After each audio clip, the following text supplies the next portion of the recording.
Welcome to That's Based. Happy WTF Wednesday. I'm your host, as always, Caleb Salvatore, reporting from somewhere underground. We're laughing our way through the end of days. Brought to you by Outlaw Streamers and our friends at drinkbloodofTyrants.com. DrinkbloodofTyrants.com, promo code BASED, B-A-S-E-D.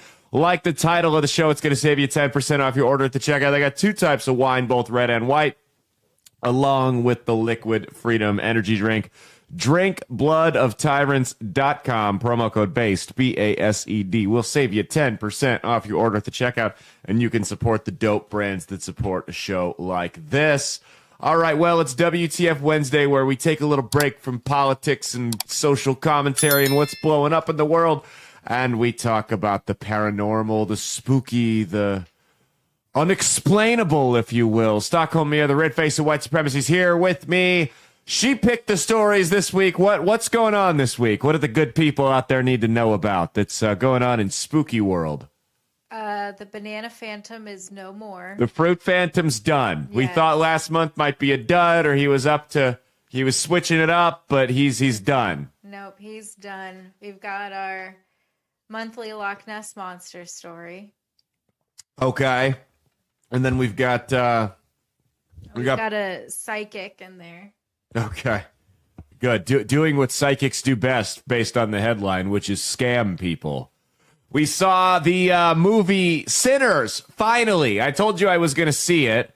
We're not going to waste time doing a movie review because there's no point in doing a movie review of a movie that's been out for months now. That's not really culturally relevant anymore. But people were freaking out about that one on the Tic Tac. What did you think? Did it live up to the hype? I thought the end was good. Yeah. Like 3/4 of the movie was just boring and didn't need to be there. It was, yeah, because David Terrell Green told me, the first hour was unnecessarily long. And I had forgotten about that because it was like a month ago when he saw it. So I'm sitting here in this movie and I'm like, this is ungodly unnecessary for this setup. And then I remembered he told me that, and I'm like, oh, I got another 25 minutes of this until we actually get to some action. Once it got rolling, it was pretty good, though. I just feel like they could have cut 30 to 40 minutes out of it and still had the same movie. But, so I don't know, do you think we're going to be possessed now that we saw the movie? They said that the spirits would attach themselves to you if you went and saw that movie. Definitely. I'm counting on it. Southern Black Twilight. That's what it was Black Southern Twilight. And here's spoiler alert. If you haven't heard it, mute your phone for like 30 seconds or do the, skip 15 seconds ahead thing. When I saw there was a horror movie with all black people in it, I was like, okay, how are they all going to make, how is someone got to make it out of this? Because we know the black people always die in the horror movie. And then nobody did. They all just died. It's a horror movie with all black people, and they killed everyone. That's how they... There's one black person that survived. Oh, the kid survived. Yeah. That's right. Never mind. By the way, that's extremely confusing what they did with that movie, because the kid's name in it that lives, his name is Sammy Moore, right? And he grows up to be a famous musician. There was a singer named Sam Moore, born around the same time, that just recently died. So it's like, kind of like, okay, you guys couldn't have picked another name. It wasn't about the same guy, because he would have been born like right when this was happening. But it was like close enough. It's like it couldn't have been Dave Moore, Jackie Moore, anything. It had to be the same name. But no, it was a good movie. You guys should... don't worry about the demons aren't going to attach themselves to you for seeing this movie. It was, I mean, I don't know. What did you think? Did you get the vibe that it was overly spiritual or anything like that? Not at all. I don't think it's any more dangerous to you than seeing the Exorcist movie, which I don't find to be dangerous at all. So I think, like you said, it was Black Southern Twilight. Black Southern Twilight with a couple of Asians mixed in. And that girl that we were supposed to believe was a quarter black, which if she's a quarter black, then I'm 2/3 black. Okay. Okay. All right. Let's go to the first story here. All right. Pull this one up. Poison pen letter writer torments British neighborhood. Residents of a small village in Britain say that they have been tormented by a ne'er-do-well who has been sending them threatening letters for the last several years. Have we covered this guy already?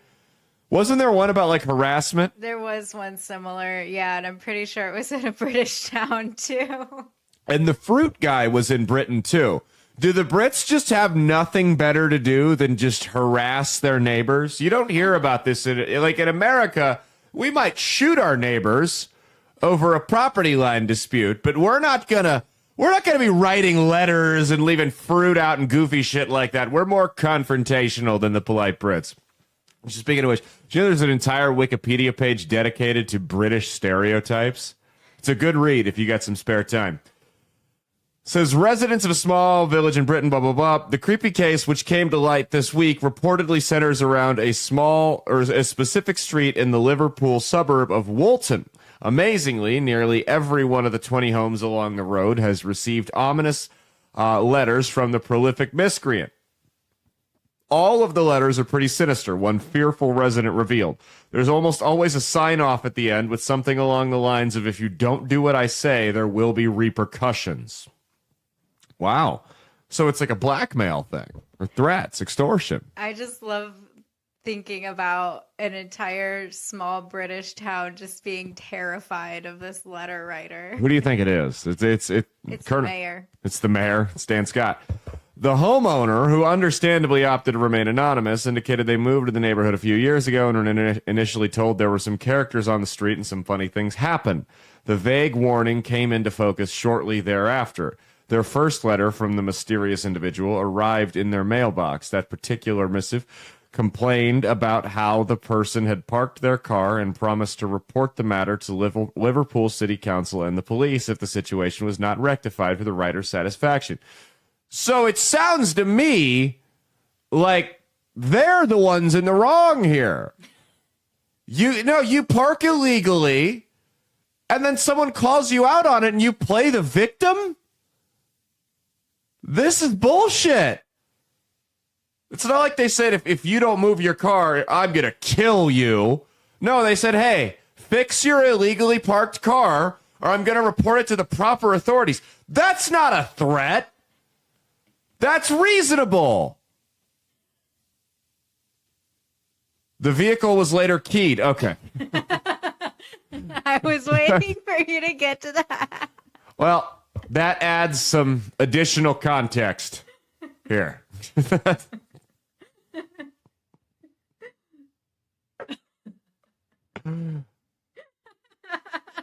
That the whole time you were going off on that tangent, I just could not wait for you to get to the next part. Okay, that makes a little bit more sense why they might be upset. Because at first I'm like, is it a little bitchy to write a letter about an illegally parked car? Yeah, but I don't think it's all that sinister. Then we get to the punchline. Okay. Being new to the area, the homeowner kept quiet about the strange incident until they became friends with a neighbor and shared the odd account with them. It was then that they learned the chilling... friends with neighbors must be nice. It was then they learned the chilling extent of the mysterious letters that are always typed out to disguise the author's handwriting. A subsequent letter, later received by the homeowner last summer, lambasted them about their noisy renovations. The creepy letter concluded, "Count this as your first and last warning. There will be trouble should it continue," with the author's agitation seemingly increasing with each new letter and the possibility they may take action beyond leaving an angry note. Authorities have now gotten involved in the case. The situation in Woolton is far from the first time the proverbial poison pen phenomenon has plagued various communities. Perhaps the most infamous incident in England occurred in the town of Littlehampton over a century ago and inspired the 2023 film Wicked Little Letter. So this is an ongoing thing, because we've reported on this show about angry British letters on multiple occasions. So this is like an ongoing occurrence. Lest one think the poison pen is a remnant of the distant past. Last September. Yeah, so there it is. There. Do you think they'll get to the bottom of this? How do you track a letter? It's not like it's an email or a text. They could put ring cameras up out front, but something tells me this little British town probably doesn't have ring Yeah, cameras. but if the guy's mailing it and he just goes to a public post office box, Just a drop box for your mail. There's no way. I mean, I've sent plenty of. Listen, you act like you've never harassed someone before. Okay, if you, what? I've never harassed. If you're gonna send someone threatening anonymous letters, you don't send it from your house. You go to a public drop box. That's harassment 101. I was thinking like that movie The Watcher where they went and put it inside the mailbox. Yeah. But there's too many cameras to do that nowadays. You know? I mean, if they catch you on camera dropping it off at the post office in their anonymous box, they're not going to be able to zoom in and see. You could have plausible deniability. Yeah, I was sending it out to my mom. I was sending her something in the mail. Sending something to my cousin in Phoenix. You know what I mean? I mean, if you're going to terrorize somebody through the mail, you don't send it from your house. You don't drop it in their mailbox. You gotta leave as few, politically speaking. This is a joke. I'm just kidding. You gotta leave. Comedy show, right? Don't take anything we say seriously. There's no advice on here. It's not an advice show unless it's on Mondays for unsolicited advice, and even that 99% of the time is a joke. It's a bit we're doing. But if you're gonna send someone letters, I mean, you can't leave a trail that's easily traceable back to you.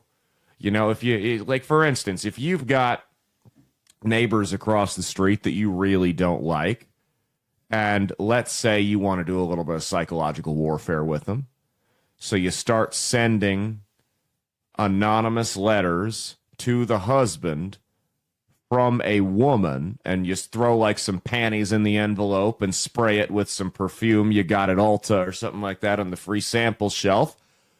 You don't drop that right in their mailbox. You drop it in the mailbox at the public post office location or any of your local drop box. In a video game, in The Sims, not in real life. You never do something like that in real life, right?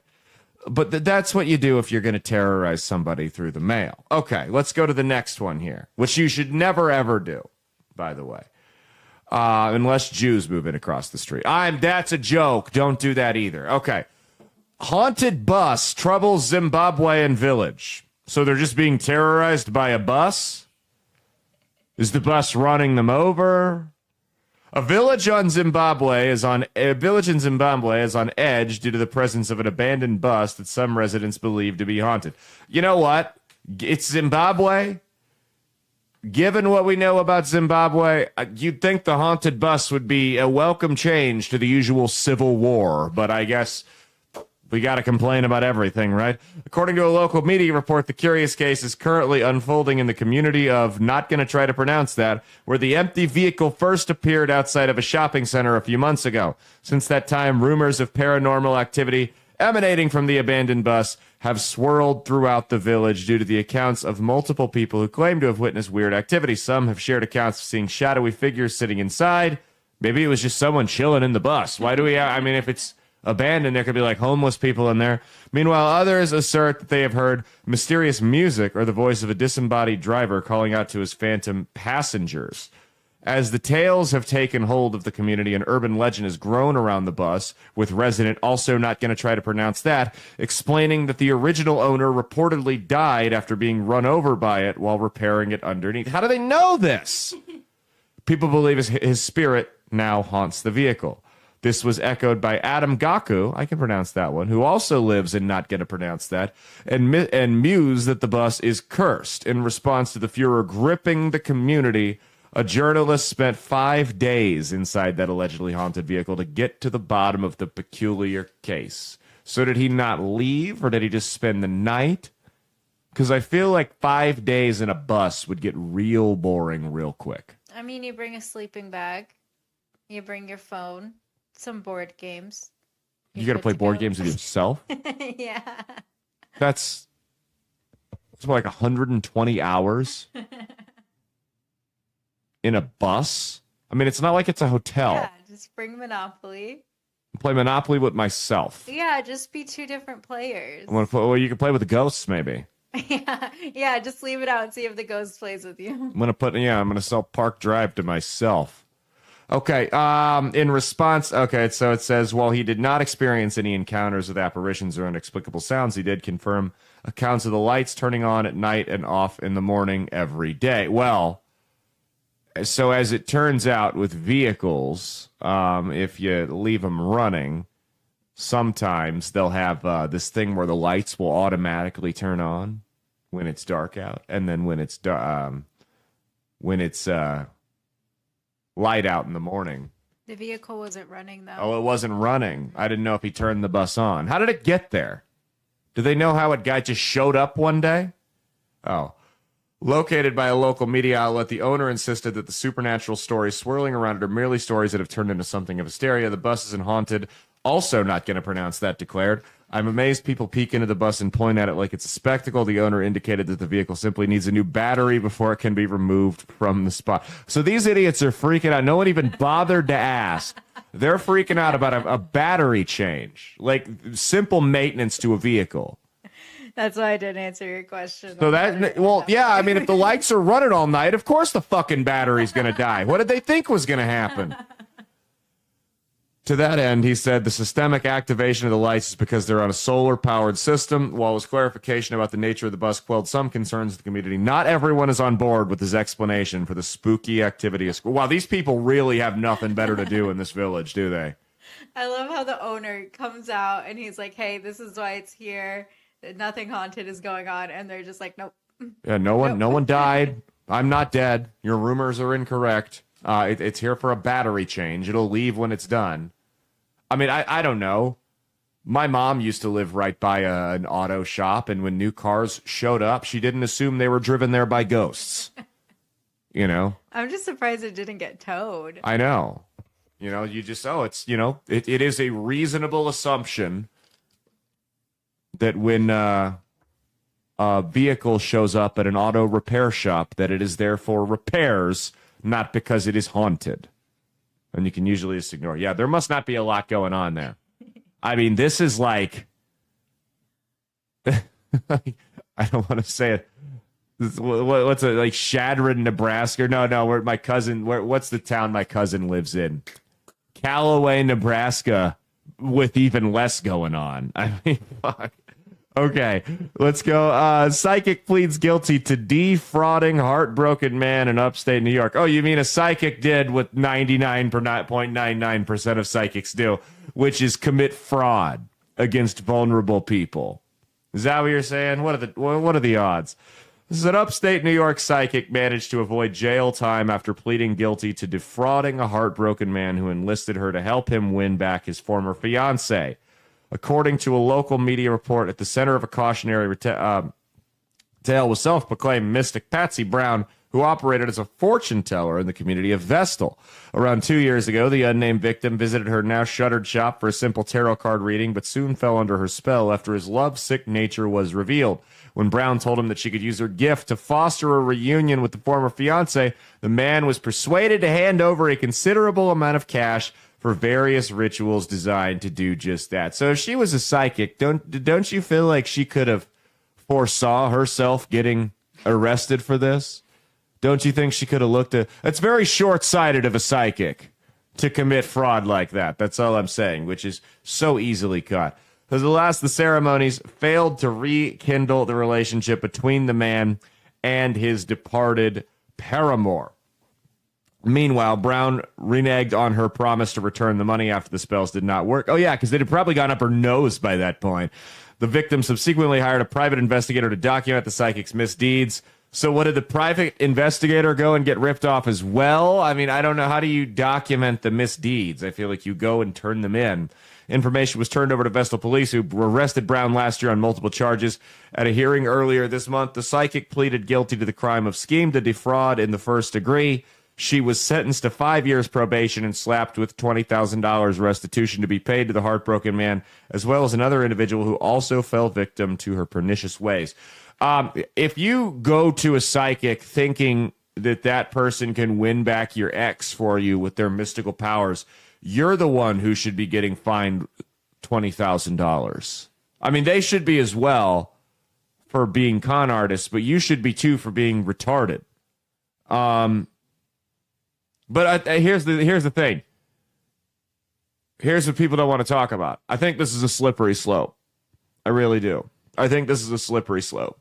Because if we're going to fine this psychic for committing fraud, where do we stop? Because every psychic who accepts even a penny for their services is inherently committing fraud because it is a fraudulent act. It's a scam. They're all doing it. So if you go pay $20 at Mystic Fest on May 30th, where you definitely, May 31st at the Mac Center in Council Bluffs, where you definitely won't see Monty Scott and myself there. We will definitely not be there conducting man on the street interviews. Don't go because you won't see us. And you pay $20 for a psychic reading, you've been scammed. Right? That person should go to jail because that's a ripoff because they can't tell you anything. Have you ever had a psychic reading?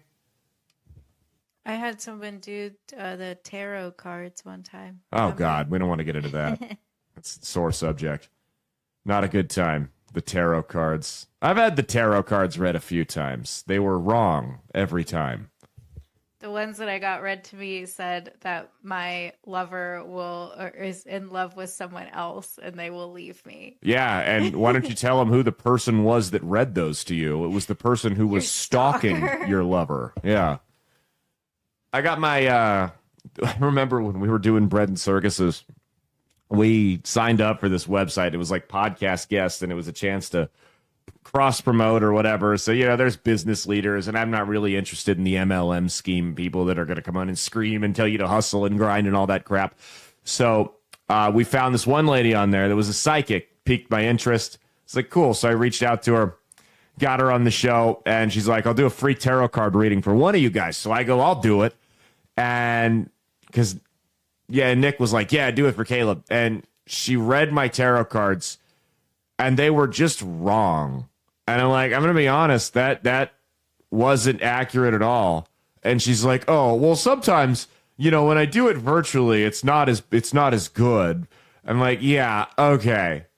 And then she started talking about the evil eye. And, she was a nice enough lady, but she was a con artist inherently based on her job. That job is, in my opinion, a con.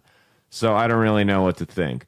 We had those astrologers on here. They never returned my emails to come back on the show and talk about all the predictions they got wrong.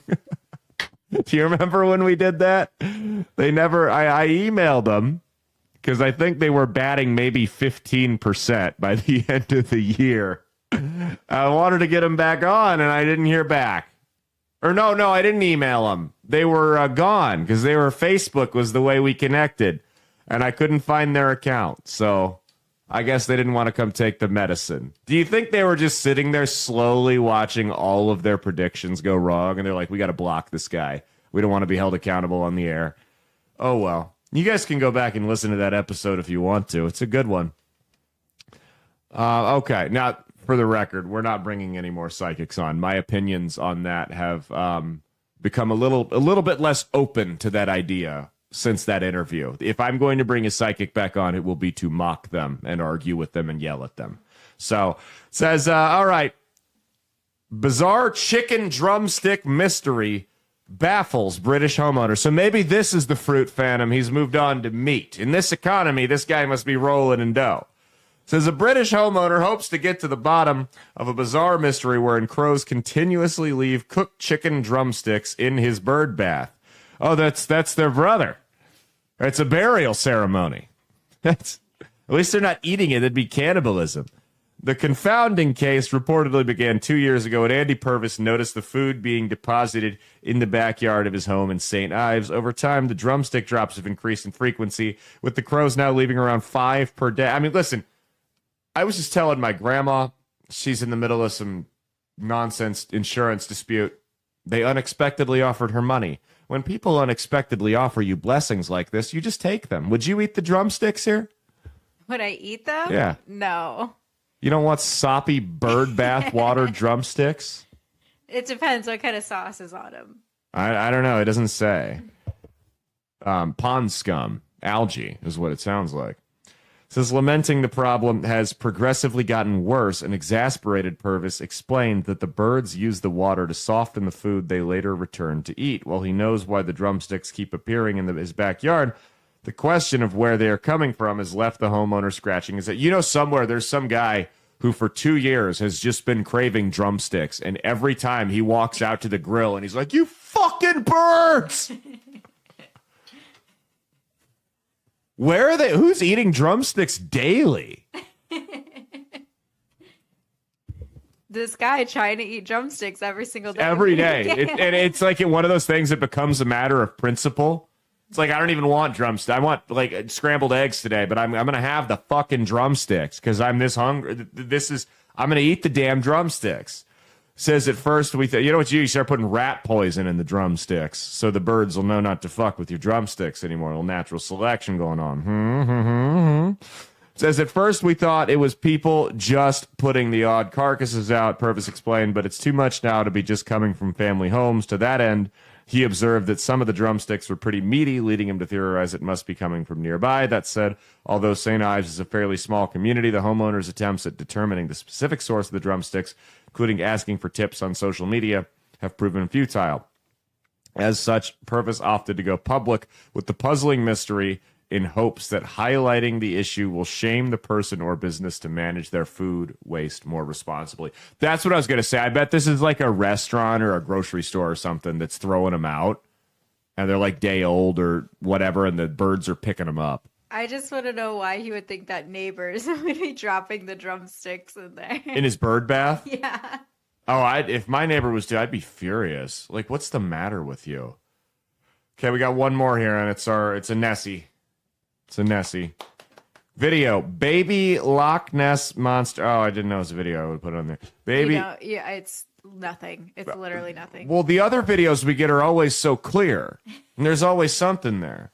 Baby monster spotted on Loch Ness webcam. All right, I'm going to watch this. You guys are going to have to take my word for it because we didn't put it on here. Let's see. Now, this is a lake. Yep, that's a lake. It's a lake. It was a lake. I didn't see anything. It says a diligent Loch Ness webcam. Is this the guy? It is. It's Ian O'Fagan. Eowyn O'Faudhagen. A diligent Loch Ness webcam watcher. Eowyn, go meet a girl.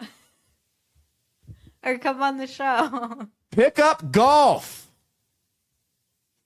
We got to get this guy on the show now.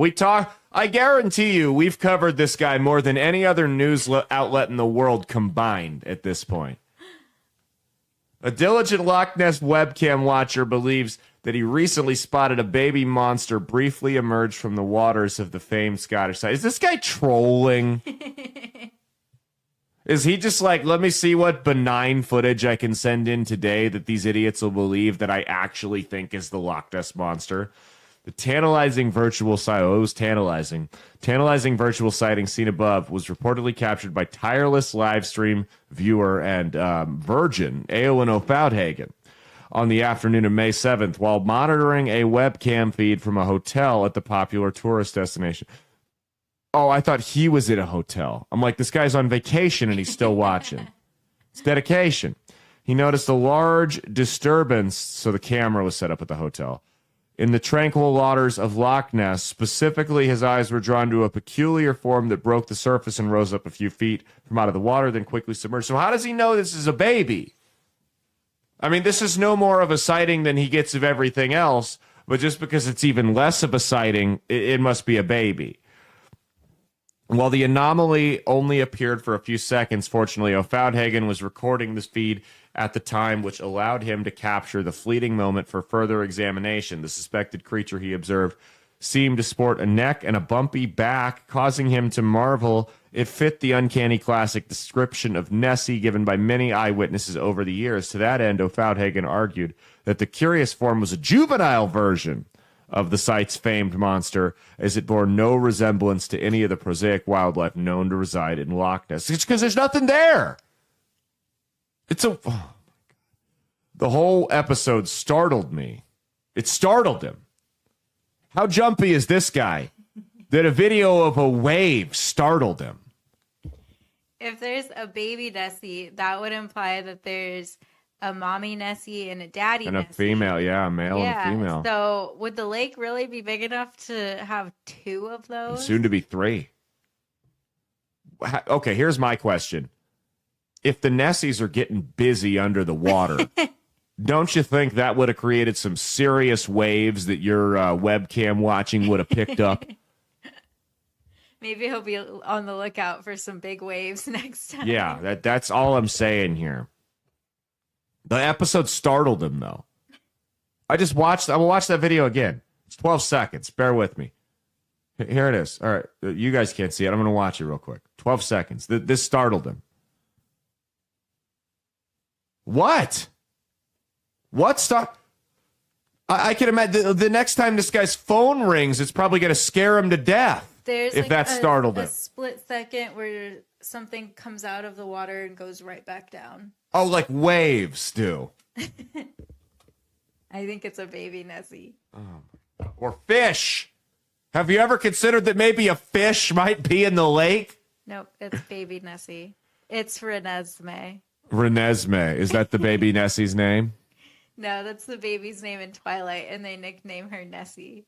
Oh, do they really? Yeah. And she goes, "You nicknamed my daughter after the Loch Ness Monster." I'm sure Aowen's probably seen it then. Watching this short, spectacular image unfolding in front of my eyes. Wow, it doesn't take much to impress this guy. It really doesn't take much to impress this guy.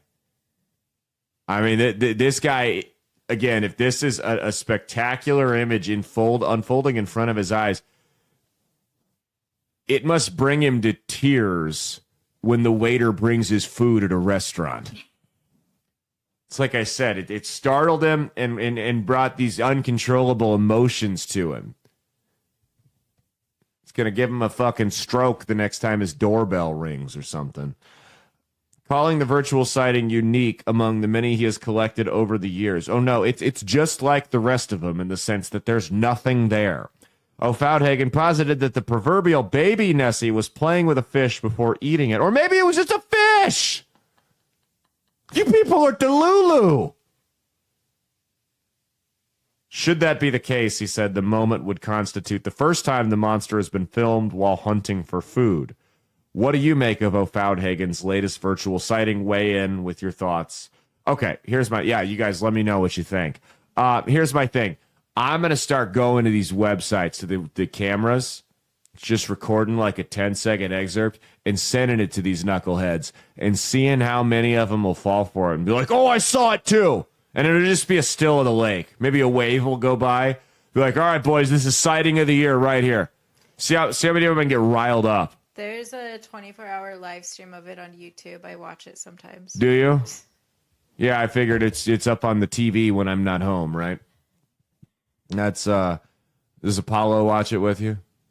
Yeah, he freaks out whenever he sees something. Oh, he'd be the one that would get startled by it. Absolutely. Yeah, he'd be scared of it. All right, this show is brought to you by Firecracker Farms. Head over to firecracker.farm.com.org.net, firecracker.farm with the promo code BASED, B-A-S-E-D. Use your promo code B-A-S-E-D like the title of the show. It's going to save you 10% off your order at the checkout on hot salt. Hot salt's a combination of Mediterranean sea salt, scorpion pepper, Carolina Reaper, and ghost pepper. Hot salt goes great on everything, made from a family farm with love right here in the good old US of A. Firecracker. We're going to put it on our margaritas this weekend. We're having a Memorial Day barbecue at our house. And none of you are invited. Fuck off. Firecracker.farm with the promo code BASED, B-A-S-E-D, like the title of the show. It's going to save you 10% off your order at the checkout. Are you going to make margs for everyone? Or we don't got enough tequila for that? Oh, we got plenty of tequila. We got the Costco tequila. Oh, we did get the Costco tequila. Yeah. Oh, we brought up Costco. Can you please hit him with the sound effect real quick? I mean, we brought Costco up. I'm still eating my chicken bake. There you go. I thought you were going to hit him with the boom from Big AJ.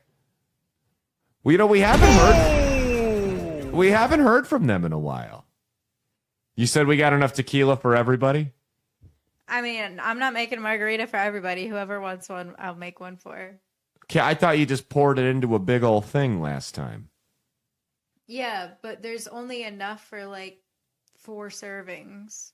Oh, in your mix? Yeah. Well, we have that orange liqueur now. We've got enough to survive a zombie apocalypse because we have like 18 bottles of it, apparently. But, and it's not fucking cheap either. I wish I would have known that before I bought it. But Yeah, so is the Costco tequila gonna carry as well as the other stuff we had last weekend? We'll see. I don't know. You know how a lot of that works, right? And this isn't all of them, but like the like white labeling. Yeah, it's just the alcohol, but with Kirkland brand on it. Yeah, they go to like Jack Daniels or Jose Cuervo or whoever, and they say, "Hey, make us this, but for cheaper, and we'll pay you the same amount, and we're gonna sell it for less." And that's how they do it. It's all the same stuff. It's just like the medicine, like cold medicine and stuff like that. You know, just like you can use cold medicine for the same thing you use alcohol for. Don't do that. That's a joke. That's illegal. Okay, I need to get off the air before I like encourage actual crimes. We'll see you guys on Saturday. Cheat on your taxes, not your spouse, and stay based.